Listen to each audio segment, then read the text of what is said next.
ایک ہو گئی، ایک انہوں نے حکم دیا اور وہ اس کو ڈیولپ کر رہے ہیں آتنکوادیوں کو. یعنی اس نے کہا یہ دو ڈفرنٹ، یعنی پاکستان کی حکومت اور اسٹیبلشمنٹ. وہ اس سینس میں کہہ رہے تھے کہ یار حکومت تو میرے جیب کی گھڑی تھی، یہ انہوں نے ہمارا جیسے حکم نہیں مانا اور حکم دے دیا کہ ہاں جاؤ ان کو فائر کرو، ان کو جو ہے جواب دو. حکومت کو چاہیے تھا کہ وہ پنگے اڑاتی. اور یہ فیکٹ کیا ہے، آپ کہاں سے چیک کریں گے ان چیزوں کو؟ پوری جنگ کے دوران نواز شریف نے ایک بیان نہیں دیا بھارت کے خلاف. یہ آپ دیکھ لیجئے، یہ آپ کی آنکھوں کے سامنے ہو رہا ہے. اور کس ہیسیٹیشن کے ساتھ پرائم منسٹر ہوتے ہوئے اس نے وہ تقریر پڑھی ہے، کتنی مشکل کے ساتھ شہباز شریف نے.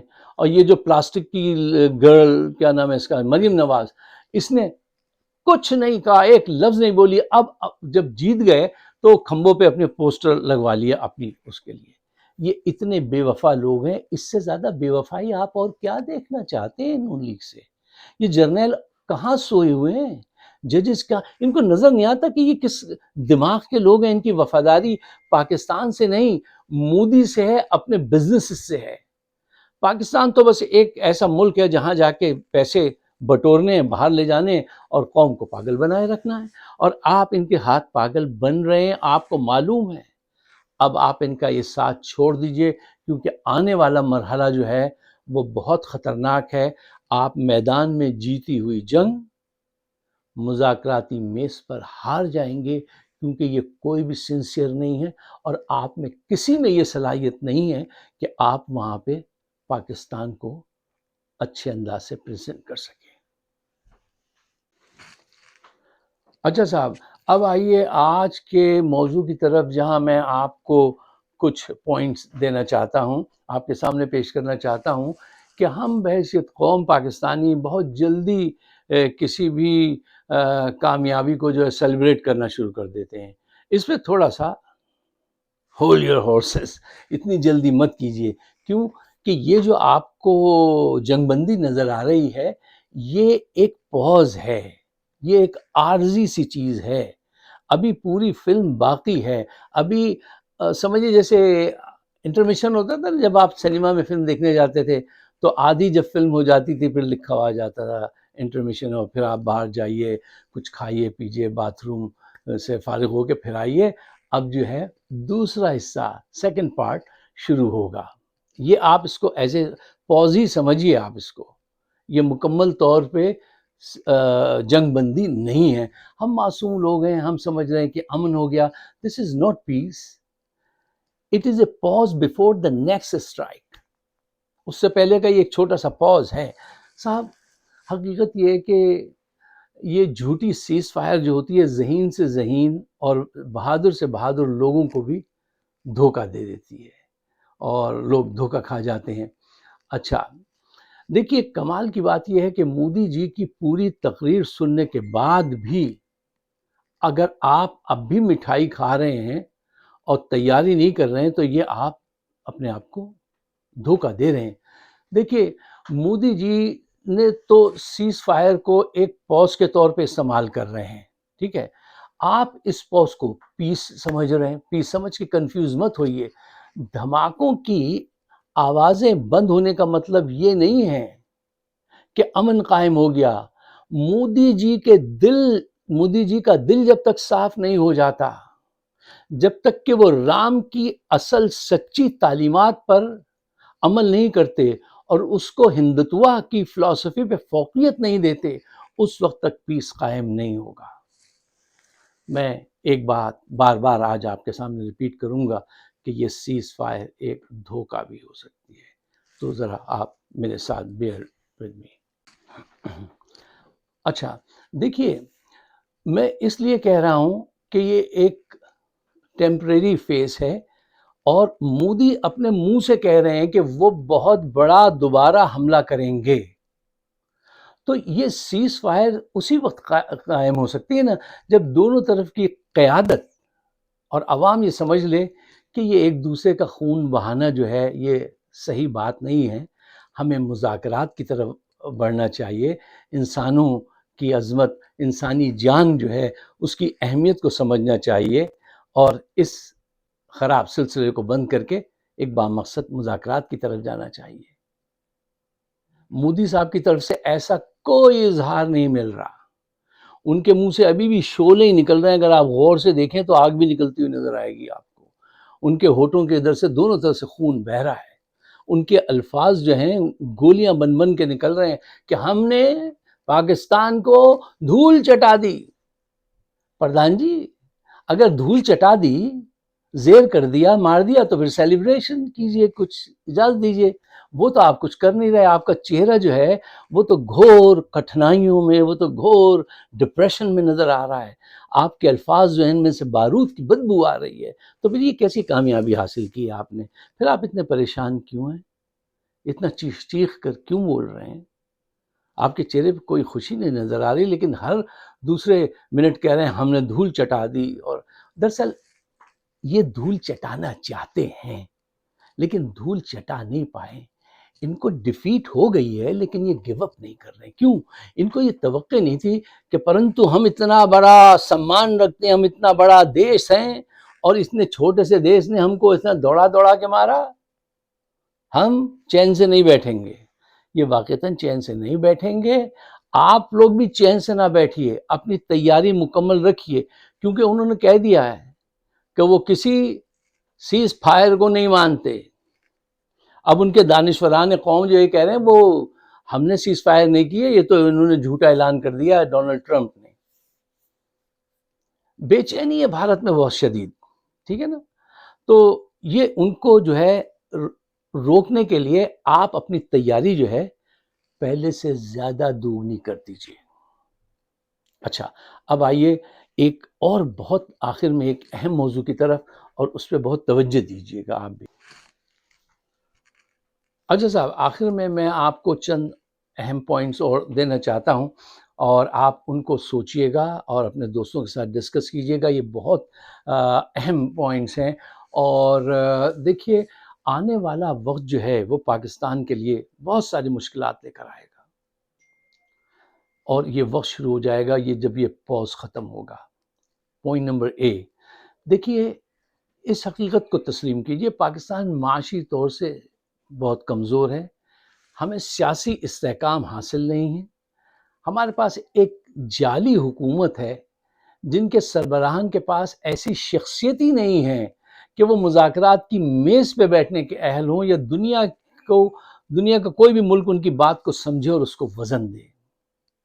اور آج پوری دنیا کی نظریں جو ہوں گی وہ اس مذاکرات پر ہوں گی، کیونکہ بہت سارے بڑے ممالک جو ہیں ان کا سرمایہ لگا ہوا ہے بھارت میں، اور ساری دنیا بشمول سعودی عرب اور اسلامی ممالک کے مسوا ایران اور قطر کے سب بھارت کا ساتھ دیں گے، جن کے پاس کچھ وزن ہے وہ سب بھارت کی بیک پہ کھڑے ہوں گے، اور پھر آپ کو مذاکرات کرنے پڑیں گے۔ اچھا، پوائنٹ نمبر بی، اگر مودی نے مذاکرات سے پہلے جنگ چھیڑ دی تو پھر آپ کو اس کے لیے تیار ہونا چاہیے۔ پوائنٹ نمبر سی، دیکھیے مذاکرات کی میز پر جو دو ممالک بہت بڑا کردار ادا کریں گے، اس میں ایک امریکہ اور دوسرا سعودی عربیہ ہے، اور یہ بات یاد رکھیے ان دونوں ممالک کے بھارت سے بہت بڑا ٹریڈ ہے اور بہت اچھے تعلقات ہیں۔ مودی جی نے دیکھیں ایک نوخواندہ آدمی کتنا موٹیویٹڈ اپنے مشن سے اپنی کنٹری کے لیے، اس نے آپ کے بھائی سعودی عرب کو آپ سے توڑ لیا، آپ کا لانگ ٹائم کلوز الائے امریکہ اس کو اپنی طرف کر لیا، ٹھیک؟ ایک ناخواندہ شخص نے آپ کے ساتھ یہ کیا ہے، اور آپ کے پاس ایسے لیڈر آپ لائے، کرپٹ لیڈر لائے، جن کے اندر کوئی موٹیویشن نہیں، پاکستان سے کوئی محبت نہیں، صرف مال بنانے کی محبت۔ انہوں نے آپ کو آج یہ دن دکھلا دیا، اور جس کو پاکستان سے محبت ہے اس کو آپ نے جیل میں بند کیا، تو اب یہ حالات تو آپ کو فیس کرنے پڑیں گے۔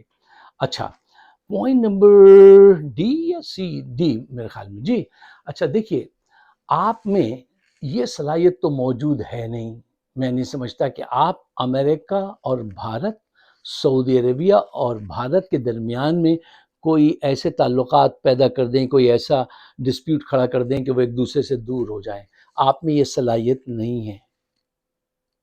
دیکھیے جو نہیں ہے اس کو مانیے۔ اچھا، اب ان حالات میں جب کہ آپ کو پتا ہے کہ ان کے ٹریڈ کے مفادات وابستہ ہیں، بھارت سے، تو وہ اس کو سپورٹ کریں گے. ٹھیک ہے، اب آپ کیا کریں گے؟ دیکھیے دو چوائسز ہیں. ایک، نمبر ون، آپ انٹرنیشنل ارینا میں ابھی سے متحرک ہو جائیں اور پاکستان کا موقف جو ہے ہر بڑے انسٹیٹیوشن میں، یونائٹڈ نیشن سے لے کے ہر بڑے انسٹیٹیوشن میں آواز اٹھائیں کہ دیکھو ہمارے ساتھ یہ کیا ہے اور یہ ہمارے ساتھ یہ کرنا چاہتے ہیں. جیتی ہوئی جنگ، میدان جنگ میں جیتی ہوئی جنگ کو یہ ہمارے ساتھ ٹیبل پہ چھیننا چاہتے ہیں. وہ اس کی پریکٹیکل کوشش کریں گے اور ان کو یہ آتی ہے ٹیکنیک. کل بھی میں نے ڈسکس کیا تھا، اب دوبارہ کیوں ڈسکس کریں کہ دیکھیں انہوں نے شروع میں کیا پوائنٹ رکھ دیے. اس سے پہلے میں نے ویڈیو میں آپ کو بتایا تھا کہ اسرائیلی طرز نیگوسیشن کیا ہوتا ہے، تو وہ بھی میں نے آپ کے ساتھ ڈسکس کیا تھا. تو یہ ایک طریقہ ہے کہ آپ انٹرنیشنل ارینا میں گھس جائیں، ابھی سے اپنی پوزیشن واضح کریں. اور ایک بہت ایفیکٹو طریقہ یہ ہے، اگر آپ چاہتے ہیں کہ دنیا آپ کا بھی موقف سنے اور اس کی بھی حمایت کرے، عمران خان کو رہا کیجئے، اس کو فور فرنٹ پہ لا کے کھلائیے اور اس کے ساتھ کوآپریشن کیجئے. اور یہ دل میں جو بغض اور یہ کپٹ یہ جو رکھی ہے نا عاصم منیر صاحب نے، یہ دنیا میں بھی ذلیل کرائے گی انشاءاللہ تمہیں اور آخرت میں بھی. ملک کے ساتھ یہ غداری ہے کسی سے اتنا بغض رکھنا اور دیکھنا کہ ملک کا یہ نقصان ہو جائے گا.